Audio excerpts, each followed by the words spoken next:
Story time of a minute. Hooray! Hello. Couch potato has everything within reach and doesn't have to move from the sunken couch cushion. But when the electricity goes out, couch potato is forced to peel away from the comforts of the living room and venture outside. Could fresh air and sunshine possibly be better than the views on screen? Let's read The Couch Potato by Jory John and Pete Oswald.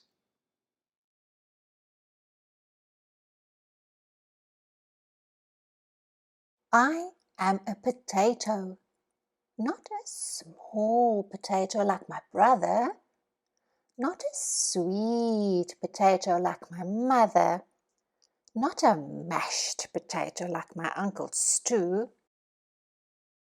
I am a couch potato. Oh yeah, it's true. My favorite place to slouch is on the couch. I spend all my free time sitting in this exact spot. Oh, why would I ever leave this comfy, cozy couch? It's got everything a potato could need.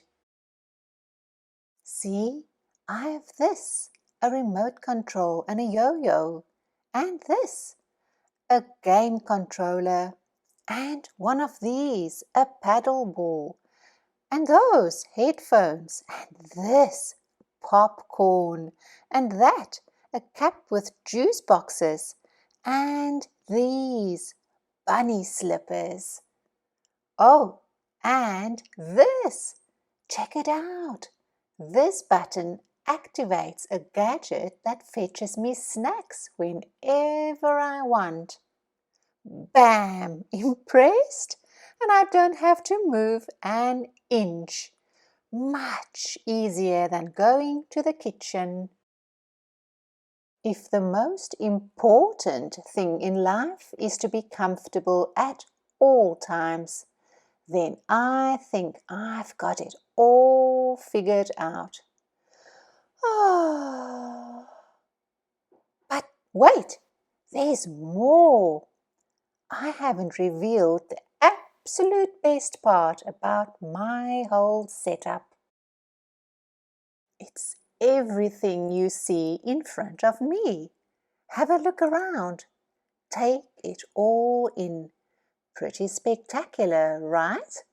Yes, it's a sea of shimmering screens from wall to shiny wall. What joy! What bliss! These screens feature my favorite shows. This screen has all my unanswered messages. These screens are where I play video games. And this screen is a live stream of my friend, my best spud for life. This is how my pals and I spend quality time together. It's much easier than trying to meet up somewhere like folks did in the old days. That's for sure. Hey, spuddy. Hey, pal-tato. Yes, from this very couch, I can control everything in my life all the time with just a few taps and a couple of clicks. Not bad, eh?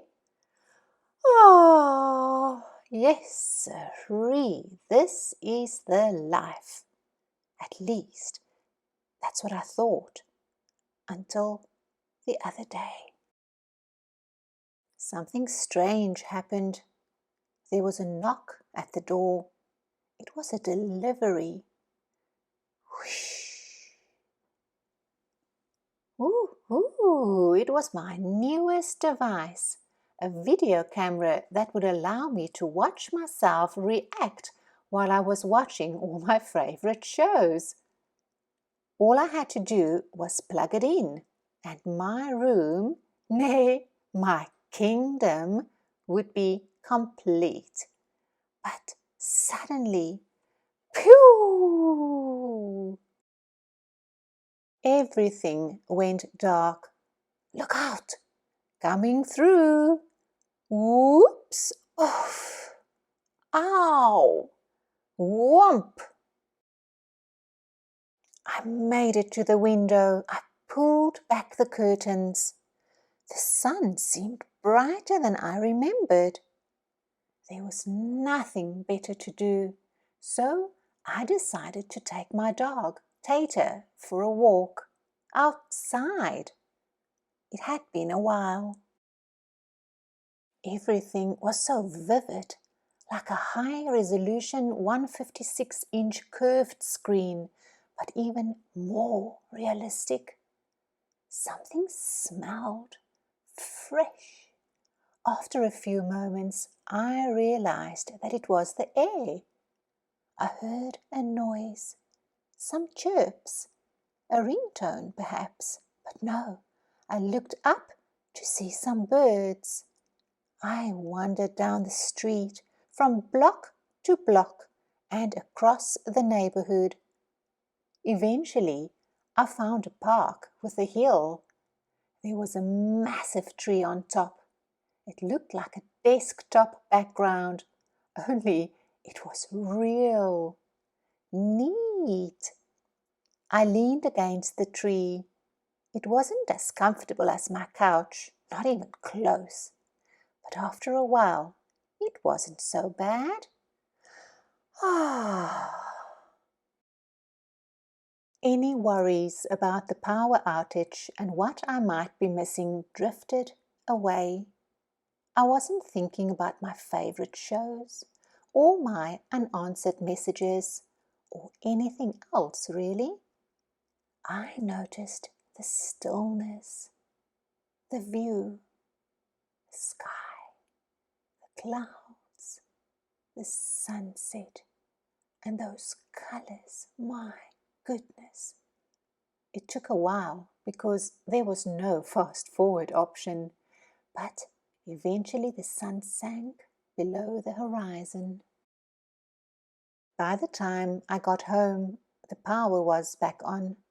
I sat on the couch. Whew! I hit the button to brush my teeth. Scritch, scritch, scritch. I pulled the lever to change into my pajamas. Bloop! I turned the knob to watch a bedtime story. Good night, Spud.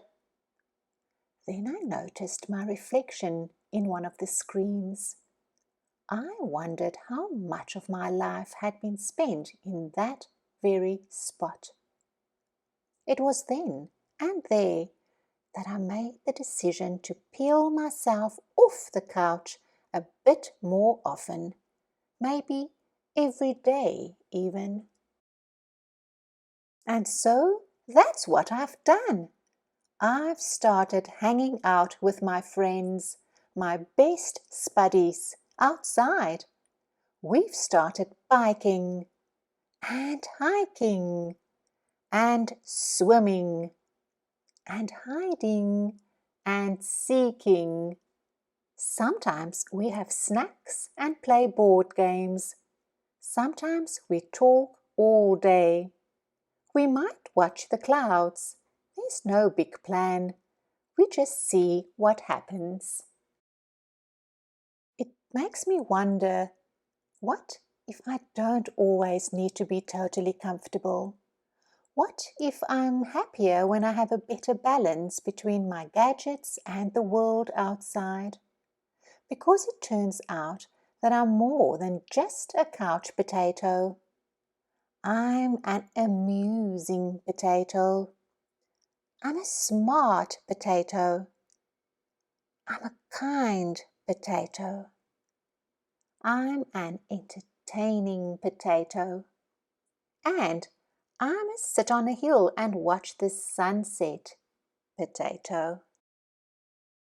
Yes, there's a great big world out there, and I want to be part of it in person. But don't get me wrong, at the end of a long day, after I've run and played and talked and laughed with my friends, I still think it's awfully nice to slouch on the couch. Ah, the end.